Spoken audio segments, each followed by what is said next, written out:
Let's begin this hour in Lagos, where the new terminal at the Murtala Mohammed International Airport is now ready for use. The facility is also expected to handle 20 million passengers a year.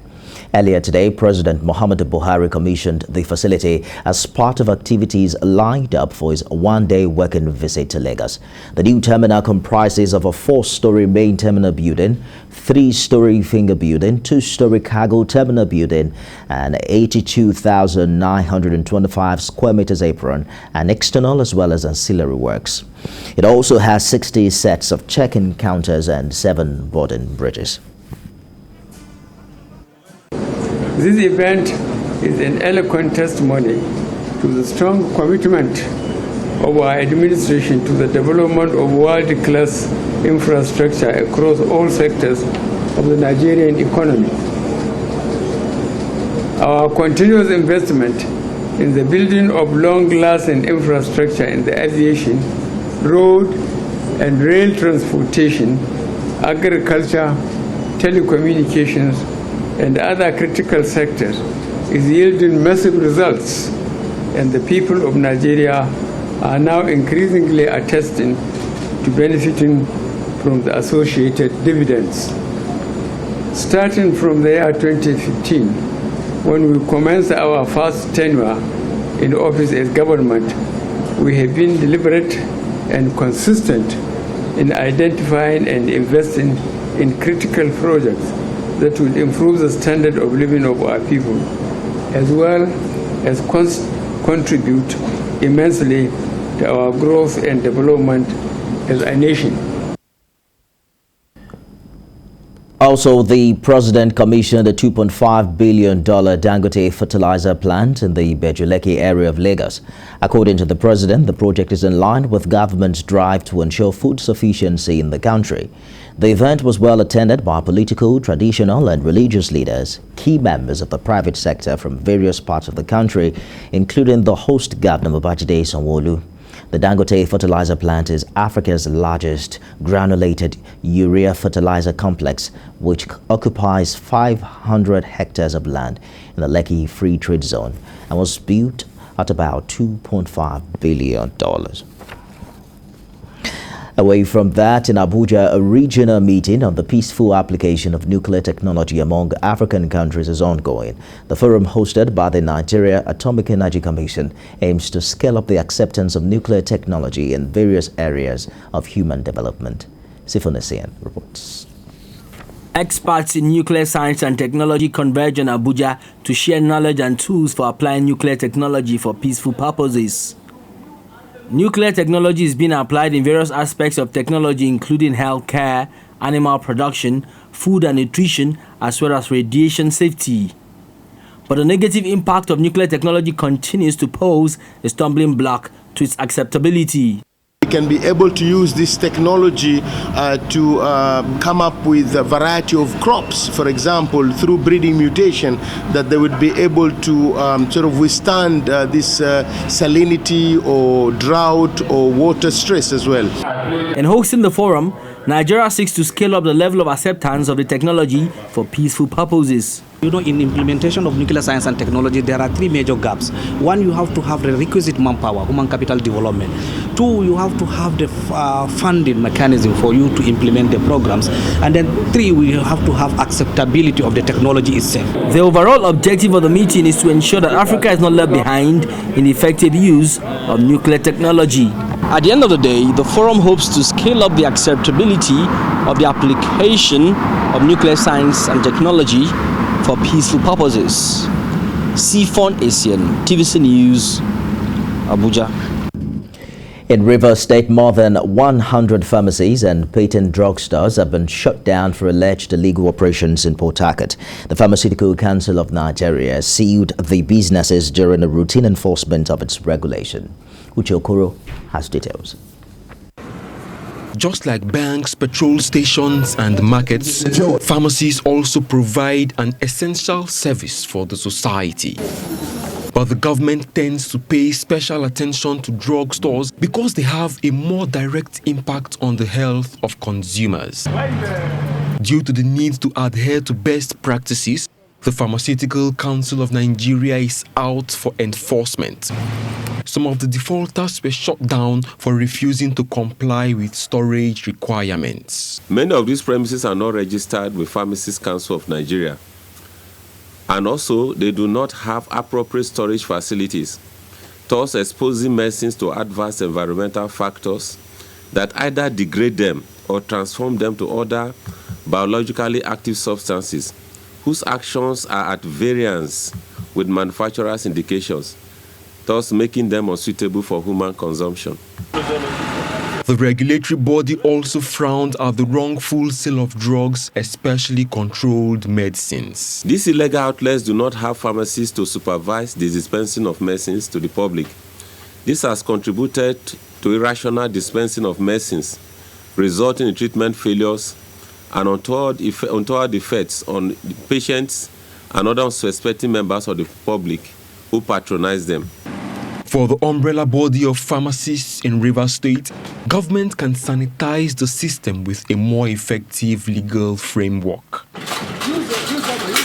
Residents are also advised to insist on purchasing drugs from certified pharmacists. In some countries, in Asia, there are certain things you do. You are involved in fake drugs. You'll be sentenced to death or given very severe punishment that you won't even think of trying such a thing. If that can happen here, in Nigeria, a lot of things will improve. I mean, take away the issue of is my brother. You arrest somebody and the next day someone puts a call from somewhere and says, oh, it's my brother, release him. The good news is the council says some pharmacies and patent drug stores are making the effort to comply with the rules, but some have gone back to break the PCN seals and reopen for business. So far, 16 of these defaulters have been arrested. Uche Okoro, TVC News, Port Harcourt. Elsewhere, armed policemen have taken over the Cross River State House of Assembly. According to reports, the policemen are drawn from the anti-kidnapping squad and regular policemen. They were also seen around the roads leading to the House of Assembly. Meanwhile, movement into the Assembly complex on Diamond Hill has been restricted. The presence of policemen followed the Federal High Court Abuja ruling on Monday, which sacked 20 lawmakers in the state for defecting from the People's Democratic Party to the All Progressives Congress. In the meantime, the Inspector General of Police, Usman Baba, has charged senior police officers to always commend personnel who excel in their duties. The IGP gave the charge while commending the performances of some officers and men across the state commands, particularly Sergeant Samson Ekikere, attached to 22 Police Mobile Force Ikeja Lagos, for his uncommon professionalism exhibited on the 19th March 2022 when he painstakingly recovered a wallet belonging to one Lukman Abacha and traced the owner to deliver the found item. The IGP equally commended Sergeant Yahya Ahmed, attached to Higher Sharia Court, Tundunwada Division, Gusau in Zamfara State, for rejecting the sum of 300,000 naira bribe offered him by one Chukwuka Jude, who was arrested at the same court on 18th January 2022 for the offense of false presentation and cheating by impersonation. Also commended was CSP Elemide Akinkumi, who was head of operations at the police radio. IGP Usman Baba assures the entire police workforce of sustainable efforts in improving their condition of service.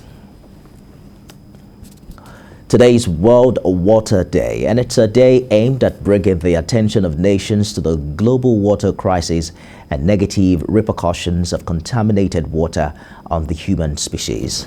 A core focus of World Water Day is to support the achievement of Sustainable Development Goal 6, Water and Sanitation for All by 2030. The theme for this year's commemoration is Groundwater, Making Invisible Visible, and focuses on exploring, protecting, and sustainably using groundwater, which is central to surviving and adapting to climate change and meeting the needs of a growing population.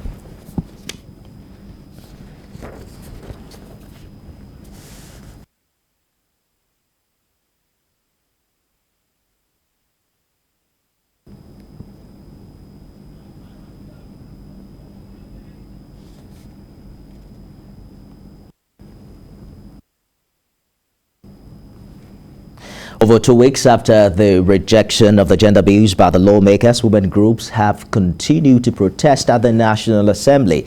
They gained access into the first gate of the complex. APC News gathered that security operatives prevented them from moving further. The women insist, however, that they must be addressed by the leadership of the National Assembly over their demands.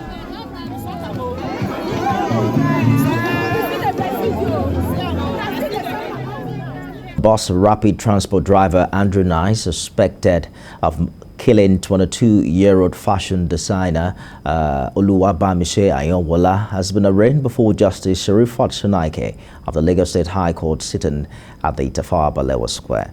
The suspect pleaded not guilty to the offenses of rape and murder of Ms. Ayonwola and another rape incident of a young lady which occurred last December. Kemi Faladiemo reports. Andrew Nice and others said to be at large were accused of conspiring to rape and murder Bamise Ayonwola at about 1900 hours on February 26, 2022, between Lekki Ajah Expressway and Carter Bridge in Lagos. He's also accused of raping another young lady who's 29 years old last November around the Lekki Conservation Center, which is also on the Lekki Ajah Expressway. Dr. Jide Martins, who is the Director of Public Prosecutions, represented Lagos State, while Isaac Ezekwem represented the defendant. Another counsel, Ayo Ademiluyi, announced appearance for the Ayonwola family. The Director of Public Prosecutions, Dr. Jide Martins, told Justice Shonoike that there is a strong likelihood that the state government will amend the charges against the defendant, Andrew Nice, and that the post-mortem examination of Ms. Ayonwola is still pending, the result of which will be brought to the court when it has been conducted. Though the defendant pleaded not guilty to the 4 counts charge, his lawyer says they will be considering an option of plea bargain. Inviting international observers, international forensic observers, international forensic pathologists to so conduct that pathology. It is the opinion, the report of that pathology that would be of use to us. And of course, the prosecution, I know we are watching brief, we can only be seen and not be heard. The prosecution also said they will be available to employ video links, which are so about that.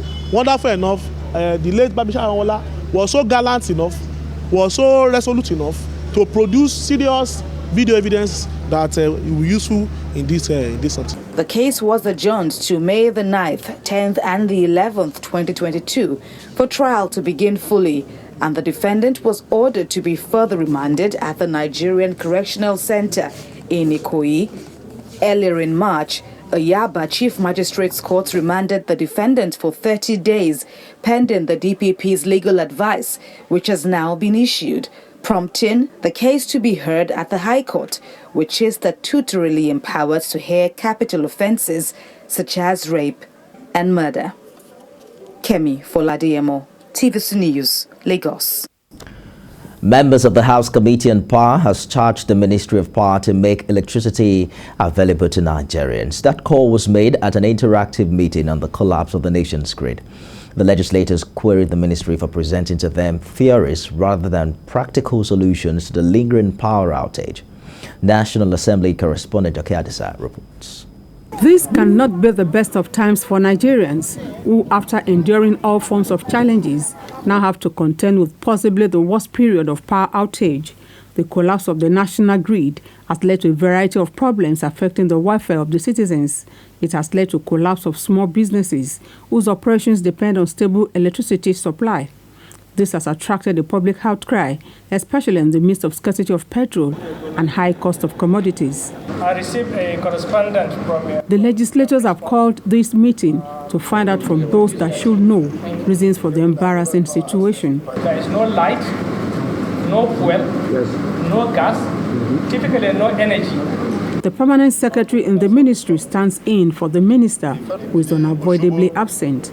He insists that the crux of the matter is that a disruption in the operation of gas plants is responsible for the collapse in the national grid. Current problems are due to disruptions in some gas plants. Despite proactive actions that were earlier planned to ramp up generation by thermal gas plants, at this period in anticipation of low water level at the hydropower stations. And the lawmakers are livid. My heart bleeds for this country. We may never have it right, probably during our time. To assume that there is some level of conspiracy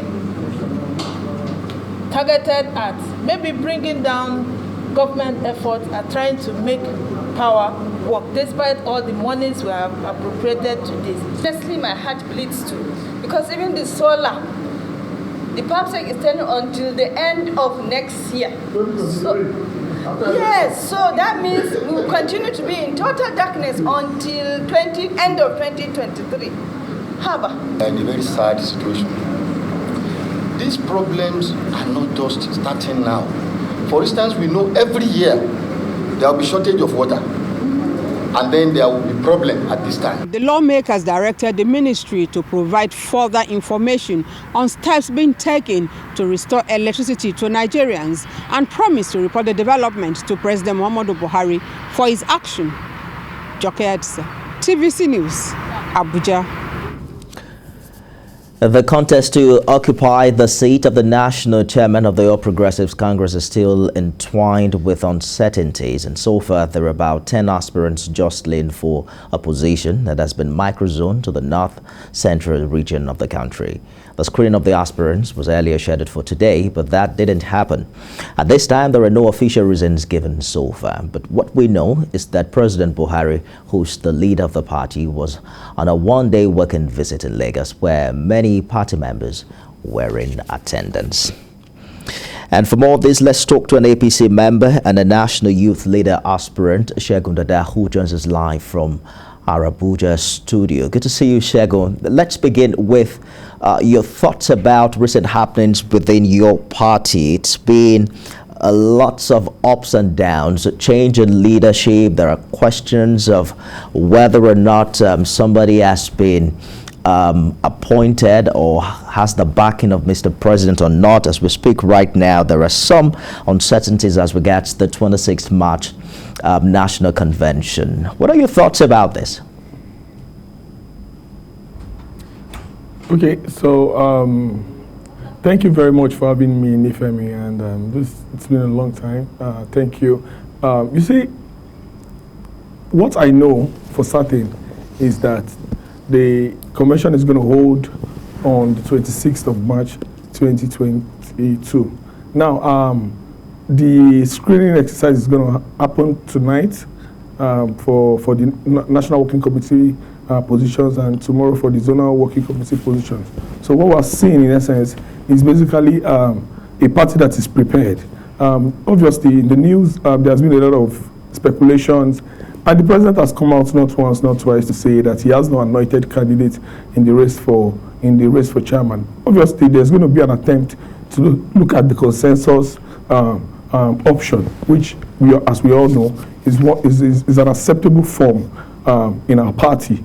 But before a consensus can be reached, everybody has to agree. And if there's no agreement, that's the whole point of us having delegates come around for the convention. And then in my opinion, I think it will be slugged out on the field at the convention day. You run for the party's national youth leader. We're told that some 19 aspirants collapsed their structure to support you. I'm just wondering how prepared you are. Are you a contender in this race or a pretender? Well, I paid for my form, and 19 aspirants from the northern part of the country who were initially vying for that office all collapsed their structure. So basically that answers your question that I'm nothing but, I'm not a pretender for this race. I'm resolute. We're looking at victory. We have been able to ensure that we take our message to the young people of our party, who have in turn become basically our main salespeople, for everything that we're doing. So for them to collapse their structure, they wouldn't collapse their structure to someone they feel is a pretender, and all the signs are there. The majority of the young people in the party are very comfortable with my leadership, because before now I've held several leadership positions among the youth wing of the party. And under the leadership of Barrister Ismail Ahmed, the outgoing national youth leader of our great party, I was very instrumental to a lot of things. So most of the young people in the party are very comfortable with my leadership, and that's why I think the 19 aspirants decided to collapse their structure to stand with me, since it has been zoned by the party to the southwest in respect to party supremacy. But they are also showing that, we young people, yes, we also know what it means to run for election, and at the same time, we know what it means to understand that this is not a do-or-die affair. It's about ensuring that the youth wing is united to be able to achieve what it is we want the youth wing to achieve in the NWC and in the forthcoming 2023 elections. So you're coming to this race without the baggage of godfatherism. You're talking about the need to give younger people a voice within the party. There are stories online as regards how you raised your nomination form on social media. However, I'm concerned about how much support you have back here in Lagos, which seems to be the powerhouse of the political party where you are running on. How much support are you getting in Lagos? Okay, the support has been tremendous. Before I started this journey, I spoke to many of our leaders, and the support has been very, very, very humbling. And to a great extent, I see a situation where I've always been involved in the politics of Lagos, even though in 2012, 13, I think I was working in Asiwaju Bola Ahmed Tinubu's media office as one of the aides to his special advisor on media. So I was heavily involved in the election of Governor Akinwumi Ambode, the campaign for Governor Akinwumi Ambode, and also all of the elections, including the election of our current governor, Governor Babajide Sanwo-Olu. In my Ikorodu constituency, I'm well known around there because I participate, every time I have a chance to come around to Lagos. I always participate in the activities of the party, and whenever there are issues they need to discuss, they always get across to me because I have a listening ear. So in essence, as much as this is a Lagos-based election, it's also a national election, and it's not just about just Lagos, as much as that is very important. And I believe that our governor, His Excellency Mr. Governor Babajide Sanwo-Olu is a fair man, and our leader, our national leader, His Excellency Asiwaju Bola Ahmed Tinubu, are people who appreciate young people, putting out their necks and doing everything that they have to do to also get into leadership offices. So I'm very, very comfortable with my relationship with the people back home. I'm not a stranger to them, and they know everything that I've done. They know of my antecedents over the time for our party. Segun Dada, National Youth Leader, Aspirant of the APC. Wish you all the best, and thank you for talking to us tonight. Thank you very much for having me, Nife. Away from that story, a young man from Ogwashiuku in Aniocha South Council of Delta State is challenging the status quo by contesting for House of Assembly seat, a position which has never been held by a young person. Mr. Onwodis joins the list of growing young people vying for political positions from presidency to governorship and House of Assembly in the state. Ikinamechi has more. After a long period of being used for thuggery and other vices during elections, Nigerian youths are now changing the narrative by offering themselves for elective positions. The 2022 NSAS protests across the country may have contributed to this renaissance among young people to participate actively in politics. In Delta State, the youth seems to be leveraging on a friendly youth atmosphere as there is already a young presidential aspirant and several young people have shown interest in the governorship seat. The list is growing by the day as this young man from Ogwashiuku becomes the latest young aspirant trying to alter the norms. He seeks to represent his constituency in the State House of Assembly. Yes, youth are ready to take leadership position. You can see it. I'm a youth. I'm trying to make sure that I come on board to lead my people. And I expect every youth from every constituency or every part of Nigeria to also show interest. Yes, youth can do it. We are ready. And as you can see, a lot of youth have declared interest to run for governorship, presidential positions, senatorial positions. So we are equal to the task. We are up for the task. The youth are ready for it. The clamor for young people for political recognition over the years has been gaining traction, with major political parties in the country granting waivers for youth. But can the young people speak loud enough to be heard? We have so many of them that have come to show their interest, to inform us about their intent to contest. And majority of them are youths. It's encouraging. It's a welcome development.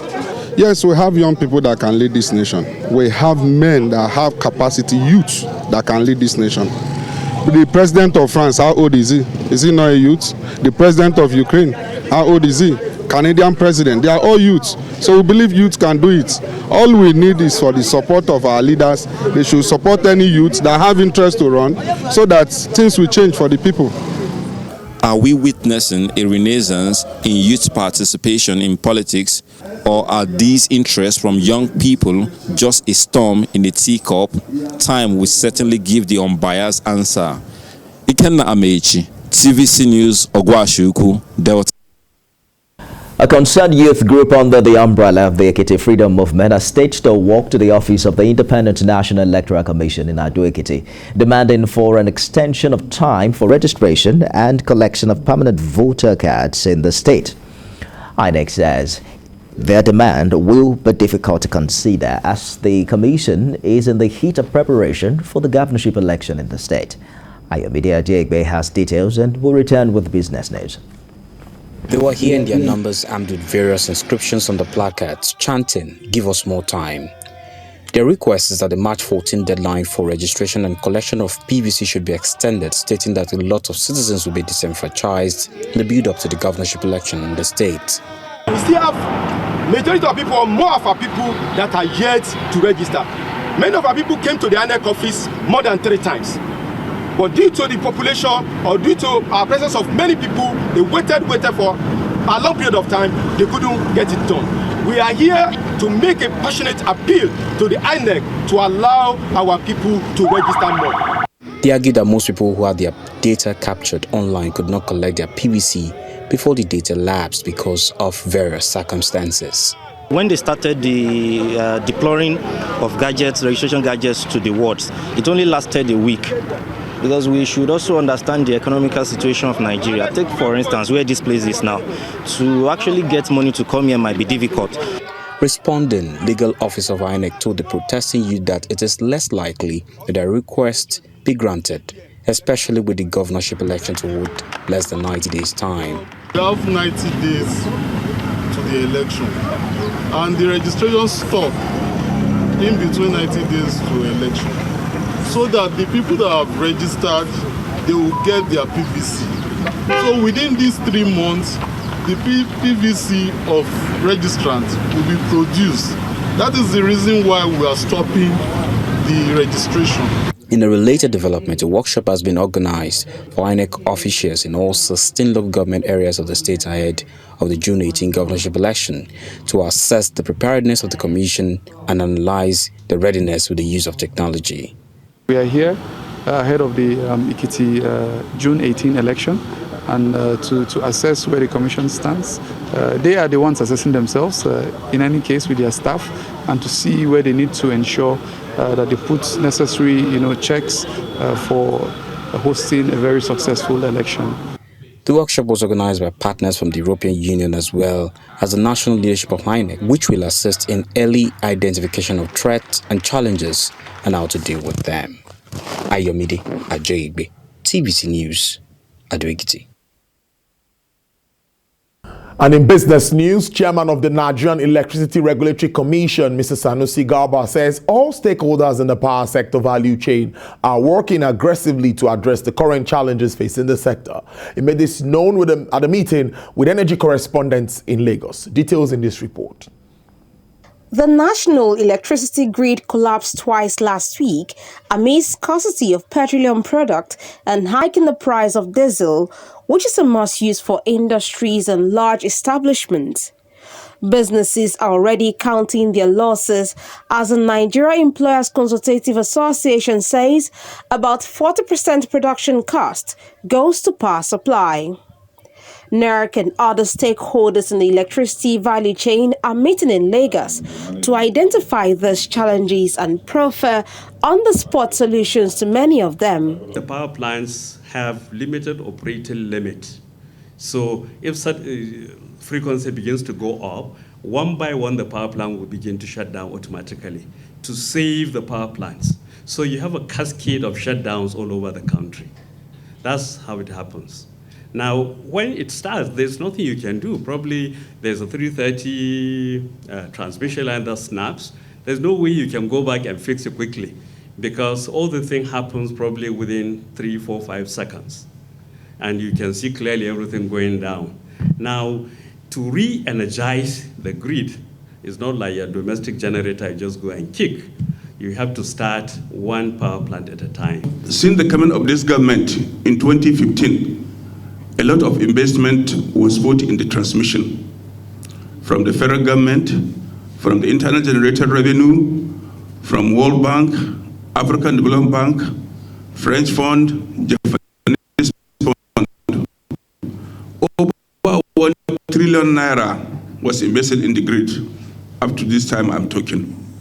Some of the issues identified include collapse of the national grid, illiquidity of the industry, huge metering gap and infrastructure deficit, among others. These stakeholders are optimistic that some of these contending issues will be resolved in a short while. We have negotiated all the issues, the agreement with Nigerian Gas Marketing Company, NGMC, which is a subsidiary of NNPC. We have now obtained the approval of the Commission as to the gas price, and then we go ahead and close the agreement and begin to get gas. This goes this year are two major things. First of all is to continue phase 1, and we're working very closely with the federal government and of course even the regulator to ensure that we kickstart the phase 1 very quickly. I mean, the procurement process has started. However, the meter asset provider scheme is on, and at Ikeja Electric, we are aggressively leveraging on the appointed meter asset providers to continue to roll out meters. NERC says gas pipelines affected by acts of vandalism have been restored, while the Transmission Company of Nigeria hinted that more than 1 trillion naira has been expended on expanding the network. So moving on, the Chartered Insurance Institute of Nigeria, that CIIN, has promised to deepen insurance education and awareness in the country through its maiden program known as Night of Talents. Blessed Omonose tells us more. In its continued effort aimed at deepening insurance penetration, education and awareness across the country, the Chartered Insurance Institute of Nigeria has created a social event platform focused on showcasing the intellectual capabilities of the next generation of insurance practitioners in the industry. Speaking at the maiden edition of the quiz competition tagged Night of Talent, the President and Chairman of Council, CIIN, Dr. Muftau Oyegunle, elaborated on the rationale behind the program. The idea is to test their their understanding and depth of knowledge of insurance, and that's what the questions is all about, for them to be sure that they even know what insurance is all about, because I mean the tomorrow we are trying to shape belongs to them, so they must be part of that decision making. So I'm so happy that it's turning out this way, because this is exactly what we've been aspiring to achieve with the younger generation. On the issue of technological adoption by the Institute, the CIIN Healthman says the professional body will continue to utilize the numerous benefits of ICT to advance the cause. Those of you that are familiar with us at the Secretariat, we were able to change instantly when COVID made the old ways of doing this not possible. Luckily, we've been trying to upgrade our IT at the secretariat even before COVID. So when it happened, yes, it took time to change, but we're able to adapt quickly. And I will tell you that we're up to the task. We are doing pretty well. At the end of the highly contested competition, linkage assurance staffer Jamiu Adewale emerges overall winner of the talent hunt. Blessed Omonose, TVC News, Lagos. Well, insurance there. Well, weak trades have continued at the stock exchange limited, where investment values and companies' shares price falls steadily. Effiongekop has more details.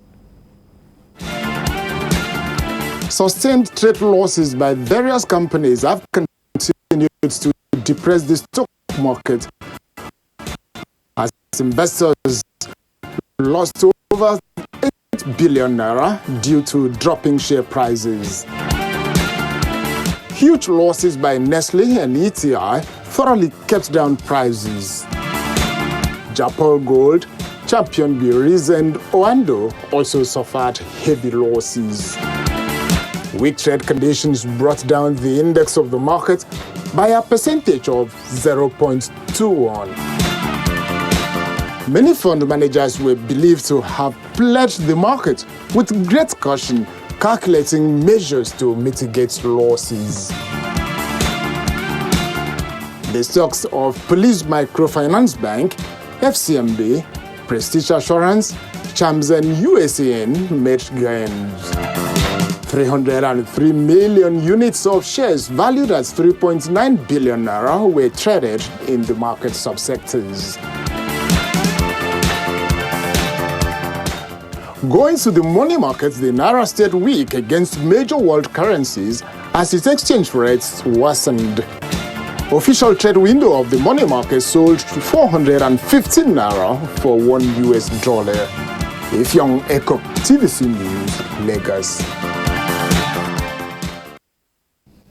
Meanwhile, shares markets are in a sober mood today as fighting in Ukraine rages on with no signs of stopping, leaving investors clutching at hopes for an eventual peace deal. While oil prices climbed anew, supplies remain tight. Turkey's foreign minister did say on Sunday that Russia and Ukraine are nearing agreement on critical issues, and he was hopeful for a ceasefire. Investors are also anxiously waiting to see if Russia will make more interest repayments this week, if it must pay $615 million in coupons this month, while on April 4, $2 billion bond comes due. Most shares markets are rallied last week in anticipation of an eventual peace deal on Ukraine, but it could take actual progress to justify further gains. President Joe Biden will meet NATO allies on Thursday and visit Poland on Friday. Trade is sluggish with Japan on holiday, leaving S&P 500 stock features down 0.3%. Nasdaq features 0.4%. Euro stock 50 features dipped 0.3%. FTSE features held steady. MSCI's broadest index of Asian Pacific shares outside Japan is 0.2%. Japan's Nikkei was short, but futures traded around 150 points above the cash close. Chinese blue chips lost 0.1%, with investors waiting on further deals of possible stimulus from Beijing. Bond market are bracing for more hawkish language from the Federal Reserve's with Chair Jerome Powell speaking later, and at least half a dozen other members through the week. And oil prices on international market jumped $3 today, with Brent above $110 a barrel, as European Union nations consider joining the United States in a Russian oil embargo, while a weekend attack on Saudi oil facilities caused jitters. Now, U.S. West Texas Intermediate crude started the week strong, with a price surge of 4.11% to hit $109 per barrel. WTI sells at $113.20 at 0.99%. Now, Brent crude sells at $117.20, a 1.37% hike. Bonny Light is $116.10 with 6.33% hike in price. OPEC basket is $105 and it stands at 0.86% uptick.